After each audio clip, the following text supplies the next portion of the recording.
കർത്താവായ യേശുക്രിസ്തുവിൻ്റെ നാമത്തിൽ വന്ദനം. ഈ TV പ്രോഗ്രാം ലോകമെങ്ങും ഞങ്ങളെ കണ്ടുകൊണ്ടിരിക്കുന്നവർ, വെബ്സൈറ്റിലൂടെ ഈ പ്രോഗ്രാം വീക്ഷിച്ചുകൊണ്ടിരിക്കുന്ന നിങ്ങൾക്കേവർക്കും കർത്താവായ യേശുക്രിസ്തുവിൻ്റെ നാമത്തിൽ വന്ദനം. ഈ പ്രോഗ്രാമിലൂടെ കവിഞ്ഞൊഴുകുന്ന അനുഗ്രഹം നിങ്ങളുടെ ജീവിതത്തിൽ നിങ്ങൾ പ്രാപിക്കുന്നു എന്നറിയുന്നതിൽ എനിക്ക് സന്തോഷമുണ്ട്.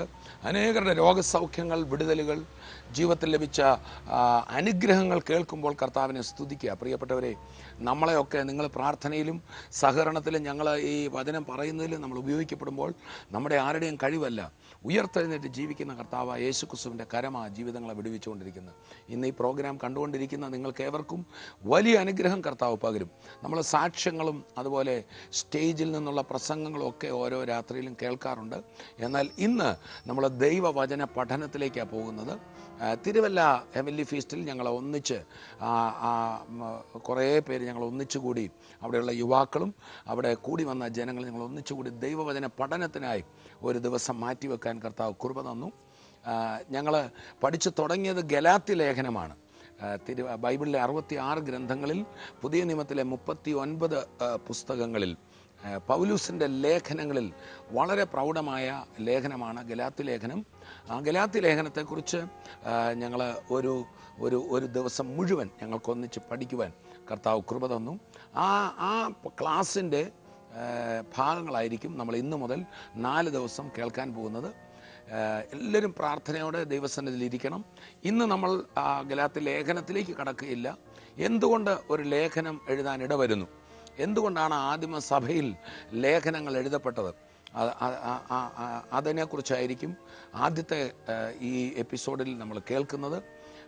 പൗലൂസ് ലേഖനങ്ങൾ എഴുതുമ്പോൾ അവരോട് പറയുകയാണ്, നിങ്ങളെ വഴിതെറ്റിക്കുവാൻ, വിശ്വാസി സമൂഹത്തെ ക്രിസ്തുവിനോടുള്ള ഏകാഗ്രതയിൽ നിന്ന് വഴിതെറ്റിക്കുവാൻ, അല്ലെങ്കിൽ എഫേസ് ലേഖനത്തിൽ പറയുമ്പോൾ ഉപദേശത്തിൻ്റെ ഓരോ കാറ്റിനാൽ അലഞ്ഞുഴലുന്ന ശിശുക്കളായിരിക്കാതെ, നമുക്കറിയാം കുഞ്ഞുങ്ങൾ പെട്ടെന്നാണ് വഴിതെറ്റിപ്പോകുന്നത്. അതുപോലെ ആത്മീയമായി വളർച്ചയില്ലാതിരിക്കുമ്പോൾ നമ്മൾ എവിടുന്നാണ് വഴിതെറ്റുന്നത്?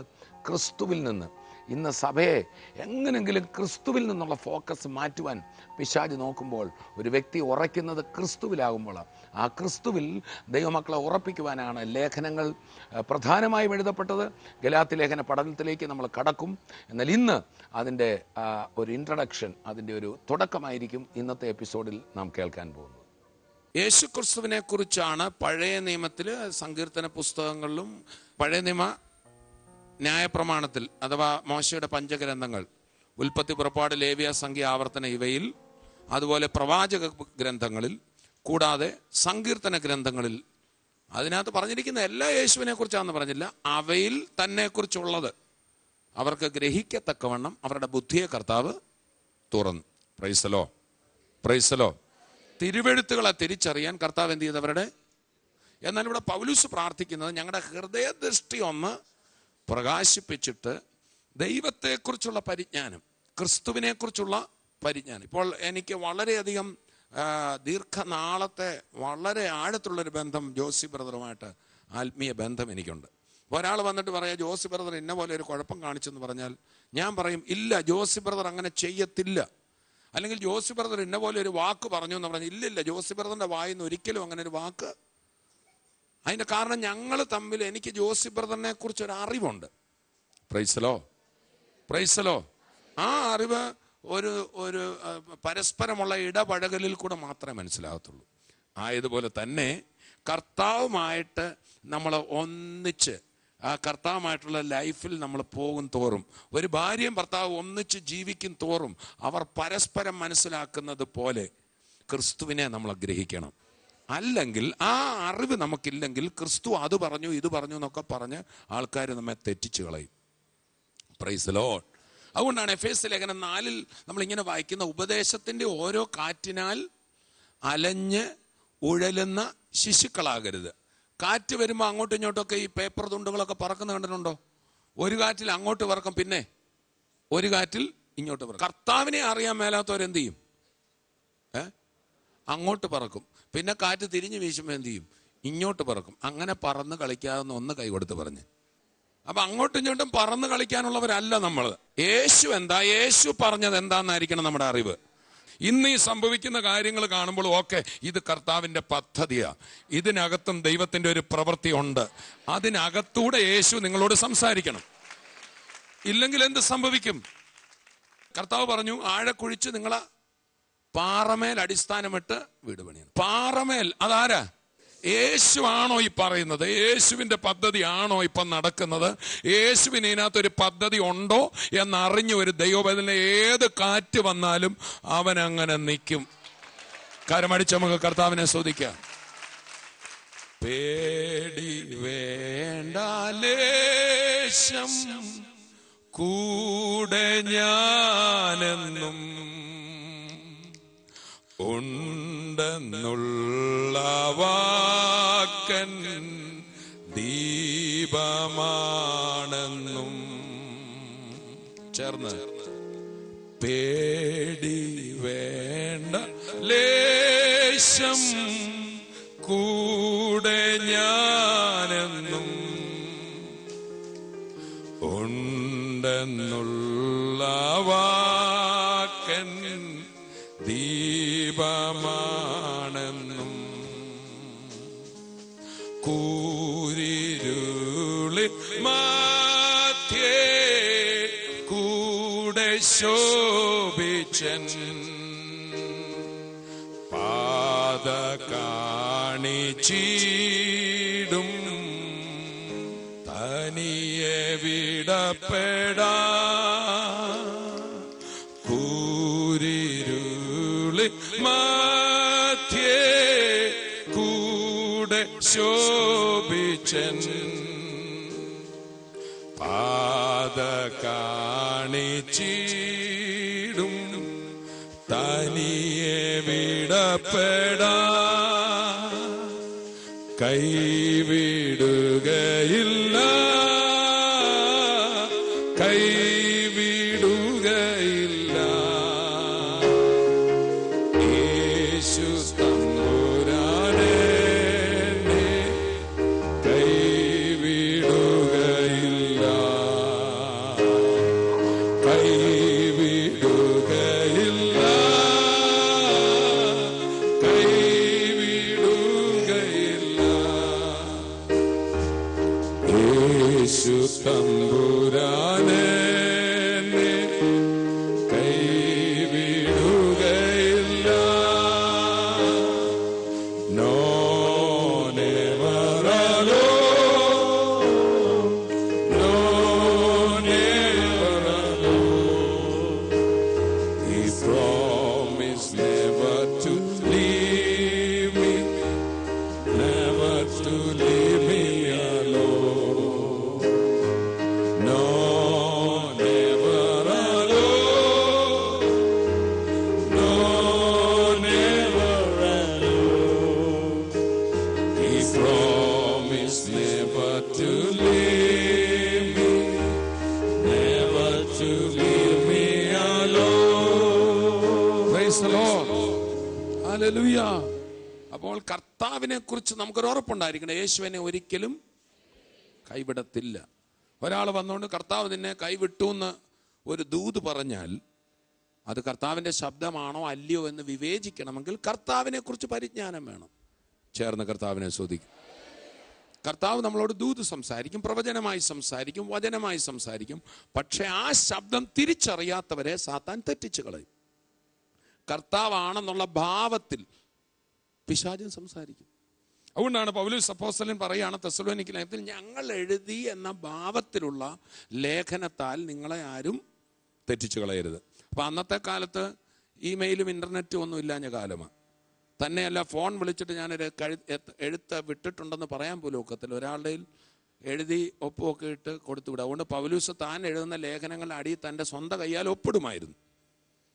കാരണം വേറെ ആൾക്കാർ പലരും പൗലോസ് എഴുതി എന്നുള്ള ഭാവത്തിൽ എന്ത് ചെയ്യുക, അതിൻ്റെ ഇടയിൽ എവിടെയൊക്കെ ഇരുന്ന് ലേഖനം എഴുതി വിടുക. അപ്പം ഈ ലേഖനങ്ങളുടെ ഇടയിൽ കർത്താവിൻ്റെ ആത്മാവിലുള്ള ലേഖനം മനസ്സിലാക്കിയില്ലെങ്കിൽ അത് നമ്മളെ പാറിച്ചു കളയും. ചേർന്ന് കർത്താവിനെ സ്തുതിക്കാം. പ്രവചനങ്ങളുടെ മധ്യത്തിൽ കർത്താവിൻ്റെ ശബ്ദം തിരിച്ചറിഞ്ഞില്ലെങ്കിൽ അത് നമ്മളെ ഇളക്കിക്കളയും. ചേർന്ന് കർത്താവിനെ സ്തുതിക്കാം. അതുകൊണ്ടാണ് നമ്മളിങ്ങനെ കൊരിന്ത്യർ ലേഖനത്തിൽ വായിക്കുന്ന, പ്രവചിക്കുന്നവൻ പ്രബോധനത്തിനും ആശ്വാസത്തിനും ആത്മീക വർധനയ്ക്കുമായി പ്രവചിക്കുന്നു. ഒരാളുടെ പ്രവചനം കേൾക്കുമ്പോൾ നമുക്ക് ഒന്നിൽ പ്രബോധനം ലഭിക്കണം, അല്ലെങ്കിൽ എന്തോ ലഭിക്കണം, ആത്മീക വർധന ലഭിക്കണം. അല്ലെങ്കിൽ എന്ത് ലഭിക്കണം? ആശ്വാസം. ചില പ്രവചനം കേട്ടാൽ ഉള്ള ആശ്വാസം പോവും. അന്നേരം ഓർത്തോണത് കർത്താവിൻ്റെ ശബ്ദമല്ല. അതുകൊണ്ടാണ് 1 തെസ്സലോനിക്കർ 5-ാം അധ്യായം 20-ാം വാക്യത്തിൽ പ്രവചനത്തെ എങ്ങനെയാണ് നമ്മൾ എടുക്കേണ്ടത് എന്ന് വായിക്കുന്നുണ്ട്. ഒന്ന് വായിച്ചാട്ടെ. ആത്മാവിനെ കെടുക്കരുത്. അപ്പൊ ആത്മാവിനെ നമ്മൾ എന്ത് ചെയ്യരുത്? ആത്മപ്രവർത്തനങ്ങൾ നമ്മൾ കെടുത്തരുത്. അതിരിക്കുന്ന ആളോട് പറഞ്ഞ ആത്മപ്രവർത്തനങ്ങൾ അഗ്നി പോലെയാണ്. പെന്തക്കോസ്ത് നാളിൽ പരിശുദ്ധാത്മാവ് എങ്ങനെയാ വന്നത്? അഗ്നി പോലെ. ആത്മാവിനെ എന്ത് ചെയ്യരുത്? കെടുത്തരുത്. മറ്റൊടത്ത് പറയാൻ നിന്നിലുള്ള കൃപാവരത്തെ ജ്വലിപ്പിക്കണം. അഗ്നിയുടെ സ്വഭാവമാണ് അതിന്. കൈയെടുത്ത് പറഞ്ഞ നിന്നിൽ ലഭിച്ചിരിക്കുന്ന കൃപാവരങ്ങൾക്ക് അഗ്നിയുടെ സ്വഭാവമാണ്. അത് കത്തിപ്പടരുന്നതാ, അത് ജ്വലിപ്പിക്കാവുന്നതാ, അത് കെടുത്തുകയും ചെയ്യാം. ഇവിടെ ഇരിക്കുന്നവരിൽ ഒത്തിരി പേര് ദർശനങ്ങൾ ലഭിച്ചു കാണും, കൃപാവരങ്ങൾ ലഭിച്ചു കാണും, ദൂത് ലഭിച്ചു കാണും. പക്ഷെ പലരും കളിയാക്കിയതിനാൽ ചിലപ്പോൾ അത് മങ്ങിക്കിടക്കുകയായിരിക്കും. പ്രൈസലോ, പ്രൈസലോ. അപ്പോൾ തന്നെ ശരിയല്ലാത്ത രീതിയിൽ ആ ദൂത് പോകുന്നതെങ്കിൽ അവരുടെ മനസ്സിനെ വിഷമിപ്പിക്കാതെ അവർക്ക് കാര്യം പറഞ്ഞു കൊടുക്കണം. അതുകൊണ്ടാണ് പ്രവചനമോ അതുപോലുള്ള കൃപാവരമോ ലഭിച്ച ഒരാൾ ഇനി എൻ്റെ മേൽ ആരും ഉപദേശിക്കേണ്ട, എനിക്കെല്ലാം സ്വർഗത്തിൽ നേരിട്ട് കണക്ഷൻ. അങ്ങനെയല്ല. പ്രവചിക്കുന്ന ഒരാളെ പ്രവചനം എന്താന്ന് പറഞ്ഞു കൊടുക്കണം. അടുത്തിരിക്കുന്ന ആളോടെന്ന് പറഞ്ഞാൽ പ്രവചിക്കുന്ന ആള് പ്രവചനം എന്താണെന്ന് എന്ത് ചെയ്യണം? പ്രൈസലോ. നമ്മൾ മനുഷ്യരാ, നമുക്ക് ആത്മാവും ശരീരവും മനസ്സും സ്വന്തം ചിന്തകളും എല്ലാം ഉള്ളതാ. അപ്പോൾ എല്ലാം ദൈവത്തിൻ്റെ ആണോ എന്ന് നമുക്ക് കിട്ടുന്ന ദർശനങ്ങളെ തന്നെ നമ്മൾ ശോധന ചെയ്യണം. ചേർന്ന് കർത്താവിനെ സ്തുതിക്കാം. അത് വിവേചിക്കണം. എന്ത് ചെയ്യണം? അതിനെ തള്ളിക്കളയുകയും വരുത്, കേട്ട പാടെ അങ്ങ് സ്വീകരിക്കുകയും ചെയ്യാതെ അതിനെ വിവേചിക്കണം. കൈകൊടുത്ത് പറഞ്ഞ് വിവേചിക്കണം. നിന്റെ ദൂതിനെ നീ വിവേചിക്കണം. കൈകൊടുത്തെന്ന് പറഞ്ഞ് നിന്റെ വെളിപ്പാടുകളെ നീ വിവേചിക്കണം. മറ്റുള്ളവരുടെ വെളിപ്പാടുകളെ വിവേചിക്കണം. പ്രവചനം തുച്ഛീകരിക്കരുത്. സകലവും ശോധന ചെയ്യണം. കൈകൊടുത്ത് പറഞ്ഞ് സകലവും ശോധനയൊന്ന് അടുത്തിരിക്കുന്ന ആളുടെ കൈ. ഓക്കെ, ഞാൻ ഇവിടെ ഇരിക്കുന്ന നിങ്ങളോടൊന്ന് ചോദിക്കട്ടെ, എങ്ങനെയാ ശോധന ചെയ്യുന്നത്? എന്താ? വചനത്തിൽ കൂടി, പ്രാർത്ഥനയിലൂടെ. ഈ മോള് പറഞ്ഞു വചനത്തിൽ കൂടെ, മോള് പറഞ്ഞു പ്രാർത്ഥനയിലൂടെ. അതിൽ രണ്ടും ശരിയാ. വചനത്തിൽ കൂടെ എന്നൊക്കെ പറയുമ്പോൾ ഉൽപ്പത്തി മുതൽ വെളിപ്പാട് വരെയും ദൈവത്തിന്റെ വചനമല്ലേ? അല്ലേ? അതെ. അതെങ്ങനെ ശോധന ചെയ്യും? എന്തോ സാബു ബ്രദർ എന്തോ എന്ന് പറഞ്ഞല്ലോ, അപ്പോസ്തോലിക ഉപദേശത്തിലൂടെ. അപ്പോസ്തോലിക ഉപദേശത്തിലൂടെ. അതും തെറ്റല്ല. സാബു ബ്രദർ പറഞ്ഞത് ശരിയാ. പക്ഷെ ഞാനൊരു പ്രത്യേക വാക്ക് നിങ്ങളുടെ ആരുടെയും കയ്യിൽ നിന്ന് വരും. ഇവിടെ നിങ്ങൾക്ക് ആർക്കെങ്കിലും പറയാനോ? സിസ്റ്ററിനെ കൊടുത്ത് പരിശുദ്ധാത്മാവിൽ ശോധന ചെയ്യണം. അതും തെറ്റല്ല, അത് കറക്റ്റാ പറഞ്ഞു. പിന്നെ ആത്മാവിൽ കൂടെ. വേറെ ആർക്കെങ്കിലും എന്തെങ്കിലും? ആത്മാവിന്റെ ഫലം കൊണ്ടോ? പ്രവചിച്ച പ്രവാചകന്റെ സ്വഭാവമാണോ ഉദ്ദേശിക്കുന്നത്? ആത്മാവിന്റെ ഫലം കൊണ്ട്. ഓക്കെ, യേശുവിൽ കൂടെ. Very good. ഈ പറഞ്ഞതെല്ലാം കറക്റ്റ് ആണെങ്കിലും ആ ഒരു വാക്കേല നമ്മൾ വരേണ്ടത്. ക്രിസ്തുവിന്റെ പരിജ്ഞാനത്തിൽ. നമുക്കൊന്ന് കരമടിച്ച് പ്രോത്സാഹിപ്പിക്കാം. പ്രൈസലോ. അപ്പോസ്തോലിക ഉപദേശം എന്ന് പറഞ്ഞാലും, പ്രാർത്ഥനയിൽ കൂടെ എന്ന് പറഞ്ഞാലും, വചനത്തിൽ കൂടെ എന്ന് പറഞ്ഞാലും, ആത്മാവിൽ എന്ന് പറഞ്ഞാലും, ഫലം കൊണ്ടെന്ന് പറഞ്ഞാലും, ഫൈനലി ഇതെല്ലാം എവിടെ വരണം? യേശുവിൻ്റെ സ്വഭാവമാണോ ഈ കേൾക്കുന്നത്?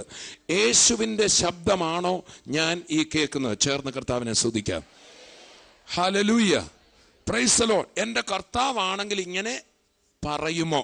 എന്തുവാ പറഞ്ഞേ? എൻ്റെ കർത്താവാണെങ്കിൽ ഇതെൻ്റെ പ്രിയന്റെ ശബ്ദമാണോ ഈ?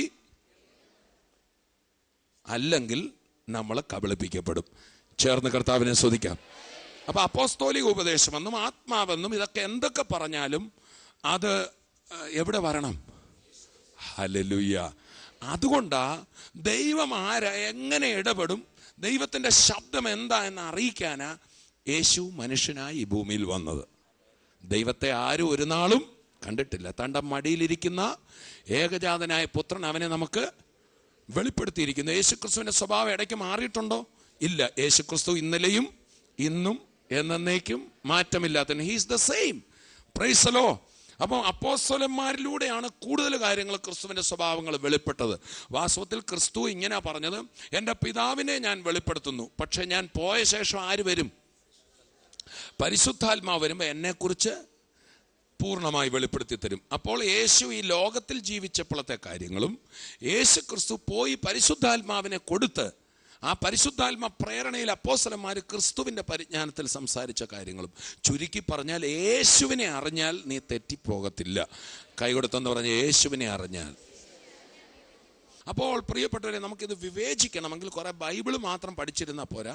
V have to have a day to day relationship with Jesus Christ. കർത്താവുമായി ഒരനുദിന ഡീപ്പർ റിലേഷനിൽ നമ്മളൊന്ന് ജീവിച്ച്, സ്തോത്രം, കർത്താവിൻ്റെ കൂടെ ഒന്ന് നടന്ന്, കർത്താവിനോടൊന്ന് സംസാരിച്ച്, കുറെ പഠിത്തക്കാരായി ഗവേഷണ മുറികളിൽ വലിയ തടിച്ച ഗ്രന്ഥങ്ങളുടെ മുമ്പിൽ മാത്രം ഇരിക്കാതെ കർത്താവിൻ്റെ സന്നിധിയിലൊന്ന് നടന്ന്, ഞാനോ ലോകാവസാനത്തോളം എല്ലാ നാളും നിങ്ങളുടെ കൂടെ ഉണ്ട്, നിങ്ങളെ ഞാൻ ഒരിക്കലും അനാഥനായി വിടത്തില്ല, നിങ്ങളുടെ കൂടെ ഇരിപ്പാൻ പരിശുദ്ധാത്മാവെന്ന മറ്റൊരു കാര്യസ്ഥനെ തരും എന്ന് പറഞ്ഞ കർത്താവിൻ്റെ കൂടെ ഒന്ന് നടന്നാൽ നമുക്ക് അവൻ്റെ ശബ്ദം തിരിച്ചറിയാൻ സാധിക്കും. അതുകൊണ്ട് നമ്മൾ ഈ ബൈബിൾ പഠനത്തിന് മുമ്പായി നമ്മൾ ആദ്യം പ്രാർത്ഥിക്കേണ്ടത്, കർത്താവേ, എൻ്റെ ഹൃദയദൃഷ്ടി ഒന്ന് പ്രകാശം. എന്തിനാ? നിന്നെക്കുറിച്ചുള്ള പരിജ്ഞാനത്തിന്. എന്തിനാ? കർത്താവേ, നീ ആരാ, നീ എന്ത് പറയും, നീ എന്ത് പറയത്തില്ല, നിന്റെ ശബ്ദം ഏതാ എന്ന് തിരിച്ചറിയുവാൻ എൻ്റെ ഹൃദയദൃഷ്ടി ഒന്ന് പ്രകാശിപ്പിക്കണമേ എന്ന് പ്രാർത്ഥിക്കണം. കൊലോസ്യ ലേഖനം 3-ാം അധ്യായം 16 മുതലുള്ള വാക്യങ്ങൾ നമുക്കൊന്ന് വായിക്കാം. സങ്കീർത്തനങ്ങളാലും സ്തുതികളാലും ആത്മീയ ഗീതങ്ങളാലും തമ്മിൽ പഠിപ്പിച്ചും ബുദ്ധി ഉപദേശിച്ചും നന്ദിയോടെ നിങ്ങളുടെ ഹൃദയങ്ങളിൽ ദൈവത്തിന് പാടിയും ഇങ്ങനെ ക്രിസ്തുവിന്റെ വചനം ഐശ്വര്യമായി സകല ജ്ഞാനത്തോടും കൂടെ നിങ്ങളിൽ വസിക്കട്ടെ. ചിലരോട് നമ്മൾ ചോദിക്കുക, ഇന്നത്തെ സഭായോഗമുണ്ട്, ഓ അടിപൊളിയായിരുന്നു, എന്നെ അനുഗ്രഹമായിരുന്നറിയോ, ഇന്നത്തെ വചനമോ, ഓ പറയണ്ട, എന്തായിരുന്നു പറഞ്ഞത്, അതറിയാൻ മേല, ഒന്നും എങ്ങോട്ട് കയറുന്നില്ല. എന്നാൽ പ്രിയപ്പെട്ടവരെ, അത് നമ്മുടെ അകത്ത് വസിക്കാത്തതിൻ്റെ ഒരു സുപ്രധാന കാരണം, പലരും പല വിഷയത്തിൽ ഭാരപ്പെട്ടായിരിക്കുന്നു. ഇന്ന് രാവിലെ വന്നപ്പോൾ തന്നെ വീട്ടിലെ പ്രോബ്ലംസ്, കുഞ്ഞുങ്ങളുടെ വിഷയം, ആ കടഭാരം, ആ പ്രശ്നങ്ങൾ, ഈ പ്രശ്നങ്ങൾ, പഠിത്ത കാര്യങ്ങൾ, ഇതിലൊക്കെ നമ്മൾ മനുഷ്യരാണോ? നമ്മുടെ അനുദിന ജീവിതത്തിൽ പലതിനെക്കുറിച്ചും നമുക്ക് എന്തുണ്ട്? ആകുല ചിന്തകൾ വരാം. നമ്മളതെല്ലാം ആരുടെ കൈ കൊടുക്കണം? ഒന്ന് കൊടുത്തൊരു പാട്ടൊക്കെ പാടിയിട്ടൊന്ന് പഠിച്ചു നോക്കി. ഹൃദയം നല്ല കർത്താവിന് വരയ്ക്കാവുന്ന ഒരു ക്യാൻവാസ് പോലെ നമ്മുടെ ഭാരങ്ങളെല്ലാം കർത്താവിലൊന്ന് വിടണം. എല്ലാ കണ്ണുകളും അടയട്ടെ, എല്ലാ കരങ്ങളും കർത്താവിലേക്ക് ഉയർത്തി. അതാണ് അവിടെ പറഞ്ഞ സങ്കീർത്തനങ്ങളാലും സ്തുതികളാലും. ആദ്യം നമ്മുടെ ഭാരങ്ങൾ കർത്താവിലോട്ടൊന്ന് ഇറക്കി വെച്ച്, ആ ഭാരങ്ങൾ മുഴുവൻ നിങ്ങളുടെ കരങ്ങൾ ഉയർത്തിപ്പിടിച്ചുകൊണ്ട് അതെല്ലാം കർത്താവിൻ്റെ കയ്യിലൊന്ന് കൊടുത്ത്. എന്തും കർത്താവ് എന്താ പറഞ്ഞത്? നിങ്ങൾ ഒന്നിനെക്കുറിച്ചും ആകുല ചിന്തപ്പെടരുത്. ഒന്നിനെക്കുറിച്ചും എന്ന് പറഞ്ഞാൽ ഒന്നിനെക്കുറിച്ചും. ആ കരങ്ങൾ ഉയർന്ന് തന്നെ ഇരിക്കട്ടെ. നിങ്ങളുടെ സകല ചിന്താകുലവും അവൻ്റെ മേൽ ഇട്ടുകൊള്ളു. ഇങ്ങനെ പ്രാർത്ഥിച്ചേ, കർത്താവേ, എൻ്റെ ഹൃദയത്തിൽ, എൻ്റെ മനസ്സിൽ ഭാരമായിരിക്കുന്ന ആ കാര്യം അങ്ങയുടെ ബലമുള്ള കൈകളിൽ ഞാനത് തന്നിരിക്കുന്നു. ഇനി ഞാൻ അതിനെക്കുറിച്ച് ആകുല ചിന്തപ്പെടത്തില്ല. കർത്താവ് അത്ഭുതം ചെയ്തിരിക്കാൻ സ്തോത്രം. ഹല്ലേലൂയ. കർത്താവേ, വചനം പഠിക്കാൻ തുടങ്ങുമ്പോൾ എൻ്റെ ഹൃദയ ദൃഷ്ടി ഒന്ന് പ്രകാശിപ്പിക്കണമേ.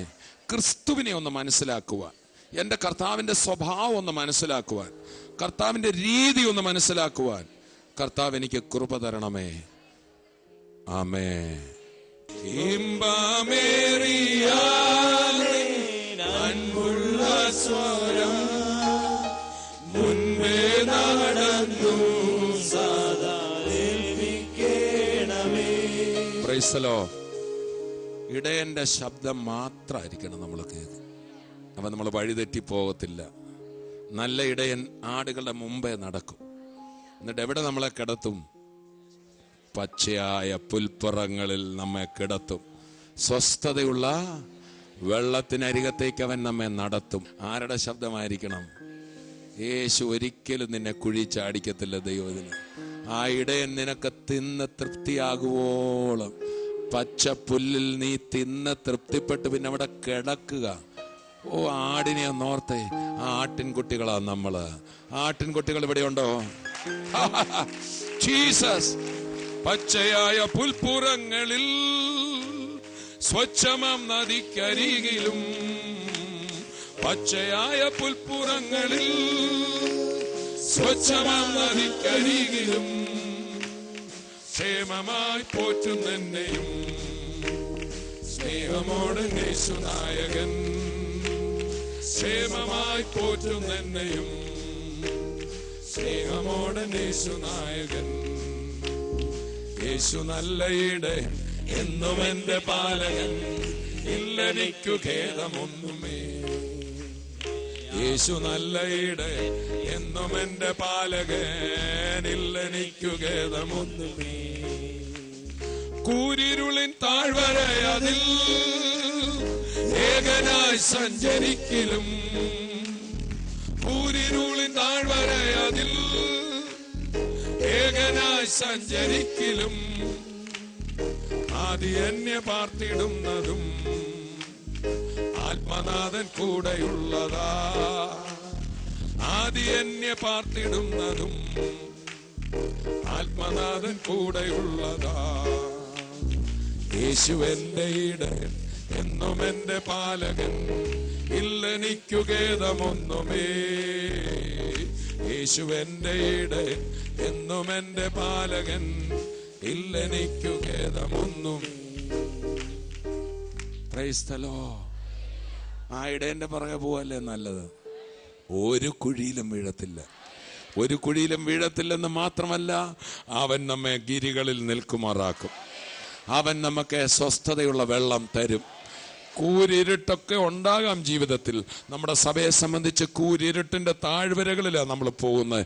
എന്നാൽ ഇടയൻ നമ്മുടെ മുമ്പായി, അവനും കൂടെ നമ്മുടെ മുമ്പായി. Thank you Jesus. Hallelujah, hallelujah, hallelujah. ചേർന്ന് നമുക്ക് കർത്താവിനെ സ്തുതിക്കാം. ഈ വചന പഠനത്തിൽ ഗലാത്യ ലേഖനം ഒന്ന് മനസ്സിലാക്കാൻ ആഗ്രഹിക്കുക. Price the Lord. ഞാൻ നിങ്ങളോട് ഓർപ്പിച്ചല്ലോ, യേശുവിന്റെ പരിജ്ഞാനം നമുക്കില്ലെങ്കിൽ പിശാച് നമ്മളെ വേഗത്തിൽ തെറ്റിച്ചു കളയും. പിശാച് ഒരു വിശ്വാസിയെ തെറ്റിക്കുന്നത് ആണ്ട് കള്ളുഷാപ്പ് കയറിക്കോ എന്നുള്ള നിലയിലല്ല. അത് കർത്താവ് സംസാരിക്കുന്നതാണെന്ന വ്യാജേന അവൻ നമ്മളോട് ചില കാര്യങ്ങൾ സംസാരിക്കും. Price the Lord. നമുക്കറിയാം, ഏദൻ തോട്ടത്തിൽ ഹവ്വായുടെ അടുക്കൽ വന്ന് പിശാച് സംസാരിച്ചു. പിശാച് സംസാരിച്ചപ്പോൾ അവളോട് പറയാണ്, നിങ്ങൾ നന്നായി വരുന്നതിൽ ദൈവത്തിന് താല്പര്യം കുറവ്. നിങ്ങൾ നന്നായി വന്നാൽ ദൈവത്തിന് നിങ്ങൾ ഭീഷണിയാകാൻ സാധ്യത. കാരണം ഇവന്റെ അകത്ത് ഇതായിരുന്നല്ലോ, ദൈവത്തിന്റെ സീറ്റ് പിടിക്കണം, അതിന് മുകളിൽ സീറ്റ് പിടിക്കണമെന്നായിരുന്നു പിശാചിന്റെ താല്പര്യം. അതേ ചിന്ത അവൻ മനുഷ്യരിലേക്ക് കുത്തിവെക്കുക. എന്നിട്ട് എന്തോ പറഞ്ഞു, ഓ ഈ ബലം തിന്നാൽ നീ ദൈവത്തെ പോലെ ആകുമെന്ന് ആർക്കറിയാം? ദൈവത്തിന്. അങ്ങനെ ദൈവത്തിന് എന്ത് സംഭവിക്കും? സീറ്റിന് വല്ല പ്രോബ്ലം വന്നാലോ, അതുകൊണ്ട് മനഃപൂർവ്വം നിങ്ങൾ ഈ ടൈപ്പായിരിക്കും. പിശാചിന്റെ ശബ്ദവും തിരിച്ചറിയണം. കൈകൊടുത്തൊന്ന് പറഞ്ഞ പിശാചിന്റെ ശബ്ദം ദൈവമക്കൾ ദൈവത്തിന്റെ ശബ്ദം മാത്രം തിരിച്ചറിഞ്ഞാൽ പോരെ, പിന്നെ ചെന്നായുടെ പറച്ചിലിനും മനസ്സിലാക്കണം. എന്നാൽ 2 കൊരിന്ത്യർ 11 അധ്യായത്തിൽ ഇതേ രീതി, പിശാച് ഹവ്വായെ തെറ്റിക്കാൻ ഉപയോഗിച്ച അതേ രീതിയായിരിക്കും ദുരുപദേശകർ ക്രിസ്തുവിൽ നിന്ന് നമ്മളെ മാറ്റാൻ ഉപയോഗിക്കുന്ന രീതി. 2 കൊരിന്ത്യർ 11 അധ്യായം ആദ്യ വാക്യം മുതൽ നമുക്ക് വായിക്കാം. നിങ്ങൾ എന്റെ പക്കൽ അസാരം ബുദ്ധിഹീനത പുറത്തു കൊണ്ടാൽ കൊള്ളാമായിരുന്നു. അതെ, നിങ്ങൾ എന്നെ പുറത്തു കൊള്ളുന്നുവല്ലോ. ഞാൻ നിങ്ങളെക്കുറിച്ച് ദൈവത്തിന്റെ എരിവോടെ എരിയുന്നു. ഞാൻ നിങ്ങളെക്കുറിച്ച് ദൈവത്തിന്റെ എരിവോടെ. പഴയ നിയമകാലത്ത് ആലയത്തെ കുറിച്ചായിരുന്നു എരിവെങ്കിൽ ഇവിടെ നമ്മളെക്കുറിച്ച് എരിവ്. ഇന്നും യഹൂദൻ യെരൂശലേമിലെ അവരുടെ ആലയം, ആ ദേവാലയത്തെ കുറിച്ച് അവർ എരിഞ്ഞുകൊണ്ടിരിക്കുമ്പോൾ കർത്താവ് എരിഞ്ഞുകൊണ്ടിരിക്കുന്ന ഞാനും നിങ്ങളുമാകുന്ന ദേവാലയത്തെ കുറിച്ച്. ഞാൻ ക്രിസ്തു എന്ന ഏക പുരുഷന് നിങ്ങളെ നിർമ്മല കന്യകയായി ഏൽപ്പിപ്പാൻ വിവാഹ നിശ്ചയം ചെയ്തിരിക്കുന്നു. എന്നാൽ സർപ്പം ഹവ്വയെ ഉപായത്താൽ ചതിച്ചതുപോലെ. നോക്കണേ, ഇതായിരിക്കും ദൈവമക്കളെ തെറ്റിക്കാൻ പിശാച് എടുക്കുന്ന തന്ത്രം. സർപ്പം ഹവ്വായെ ഉപായത്താൽ ചതിച്ചതുപോലെ. നിങ്ങളുടെ മനസ്സ് ക്രിസ്തുവിനുള്ള ഏകാഗ്രതയും നിർമ്മലതയും വിട്ട് വഷളായി പോകുമോ എന്ന് ഞാൻ ഭയപ്പെടുന്നു. അപ്പോൾ പിശാച് ചെയ്യുന്ന പണി ക്രൈസ്റ്റിൽ നിന്ന് നമ്മുടെ ആ ഏകാഗ്രത, ഇംഗ്ലീഷിൽ ഇരിക്കുന്ന simplicity that is in Christ എന്ന് കർത്താവ് പറയുന്നത്, തന്നെ വിളിച്ചപേക്ഷിക്കുന്ന ഏവനും ഒരൊറ്റ വിളി, എൻ്റെ കർത്താവേ എന്നൊന്ന് വിളിച്ചാൽ കൈവിടാത്തൊരു കർത്താവ്. അത്ര ഒരു സിമ്പിൾ ബന്ധത്തിൽ പോയില്ലെങ്കിൽ പിശാച് നമ്മളെ കളിപ്പിക്കും. ചേർന്ന് കർത്താവിനെ സ്തുതിച്ചാട്ട്. അതേ നാം കേട്ടല്ലോ, കർത്താവ് സംസാരിക്കുന്നു എന്ന വ്യാജേന പിശാച് സംസാരിക്കും. 2 കൊരിന്ത്യർ 11-ാം അധ്യായത്തിൽ പൗലോസ് പറയാണ്, സർപ്പം ഹവ്വായെ ഉപായത്തിൽ ചതിച്ചതുപോലെ ക്രിസ്തുവിനോടുള്ള ഏകാഗ്രതയും നിർമ്മലതയും, സിമ്പിൾ ബന്ധമാണ് കർത്താവുമായിട്ട് നമുക്ക് തന്നിരിക്കുന്നത്. അതിനെ അങ്ങനെയൊന്നും കർത്താവ് നിങ്ങളെ സ്വീകരിക്കില്ല, അങ്ങനെയൊന്നും നിങ്ങൾക്ക് ദൈവമക്കളാകാൻ സാധ്യമല്ല, യേശുവെ എന്ന് എല്ലാവരും വിളിച്ചാൽ കേൾക്കത്തില്ല എന്നൊക്കെ പറഞ്ഞ മനുഷ്യനെ അങ്ങ് അകറ്റി നിർത്തുന്ന, അതിൻ്റെ ഇടയിൽ കയറാൻ ശ്രമിക്കുക ആരൊക്കെയോ. അപ്പോൾ പിശാച് നേരിട്ട് വന്ന് കൊമ്പും വാലും വെച്ചല്ല മനുഷ്യനോട് സംസാരിക്കുന്നത്. അവിടെ പറയാണ്, നിങ്ങളുടെ ഏകാഗ്രത ക്രിസ്തുവിൽ നിന്ന് മാറ്റിക്കളയാൻ പിശാച് ശ്രമിക്കും. അതെങ്ങനെയാണ് ശ്രമിക്കുക? നിങ്ങൾ കേട്ടിട്ടില്ലാത്ത മറ്റൊരു സുവിശേഷം പറയുവാൻ ദുരുപദേശം പറയുന്നവരെ എഴുന്നേൽപ്പിക്കും എന്നാണ് പറയുന്നത്. എന്നിട്ട് പറയാണ്, സാത്താൻ താനും വെളിച്ച ദൂതൻ്റെ വേഷം കെട്ടുന്നു. ഒരു ദൂതൻ്റെ അല്ലെങ്കിൽ കർത്താവിൻ്റെ തന്നെ അല്ലെങ്കിൽ നിങ്ങൾക്ക് ഗുണം ചെയ്യുന്ന ഒരാളുടെ വേഷത്തിൽ വന്ന് അവൻ നിങ്ങളെ വഴിതെറ്റിക്കാൻ ശ്രമിക്കും. അതിനായിട്ട് അവൻ പ്രസംഗകരെ എഴുന്നേൽപ്പിക്കും, ഉപദേശിക്കുന്നവരെ എഴുന്നേൽപ്പിക്കും.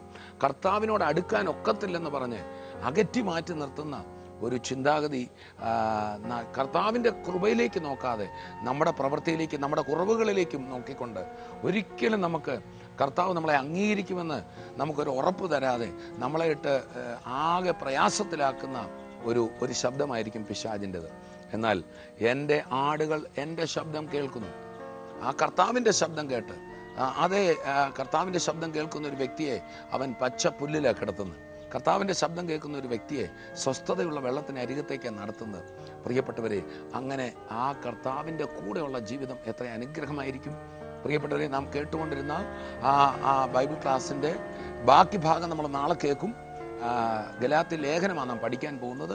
ഇന്നും അടുത്ത 3 ദിവസങ്ങൾ കൊണ്ട് തിരുവല്ലയിൽ നടന്ന ക്ലാസ്സിൻ്റെ ഭാഗങ്ങൾ നമ്മൾ ശ്രവിക്കുമ്പോൾ എനിക്ക് ഉറപ്പുണ്ട് നമ്മുടെ ജീവിതത്തിലെ വലിയ ചിന്താഗതികൾ ആകെ മാറുവാൻ അത് മുഖേനയിടയാവും. ഇപ്പോൾ നമുക്ക് പ്രാർത്ഥിക്കാം. പിതാവേ, ഞങ്ങളങ്ങേ സ്തുതിക്കുന്നു. ഈ പ്രോഗ്രാം കണ്ടുകൊണ്ടിരിക്കുന്ന ഓരോ മക്കളെയും നിന്റെ കരങ്ങളിൽ ഏൽപ്പിക്കുകയാണ് കർത്താവ്. കർത്താവായ യേശു ക്രിസ്തുവിൽ ഏകാഗ്രതയോടെ ഇരുപ്പാൻ കർത്താവ് ഞങ്ങളെ വിളിച്ചല്ലോ.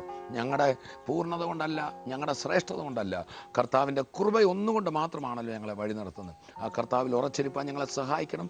എന്നെ കേട്ടുകൊണ്ടിരിക്കുന്ന ഓരോ മക്കളും യേശുവിൻ്റെ നാമത്തിൽ അനുഗ്രഹിക്കപ്പെടട്ടെ. രോഗികൾ സൗഖ്യമാകട്ടെ. പൈശാചിക ബാധകൾ വിട്ടുമാറട്ടെ. തൃക്കരങ്ങളിലേക്ക് സമർപ്പിക്കുന്ന കർത്താവെ, പ്രാർത്ഥന കേട്ടതിനായി നന്ദി. യേശുവിൻ നാമത്തിൽ തന്നെ ആമേൻ. ഇന്നത്തെ ക്ലാസ്സിൻ്റെ ശേഷിച്ച ഭാഗം നാളെ വീണ്ടും നമുക്ക് കേൾക്കാം. അതിൽ കാണുവരെയും കർത്താവിൻ്റെ കൃപയിൽ നമ്മെ സൂക്ഷിക്കട്ടെ. I bless you in Jesus' name. Amen.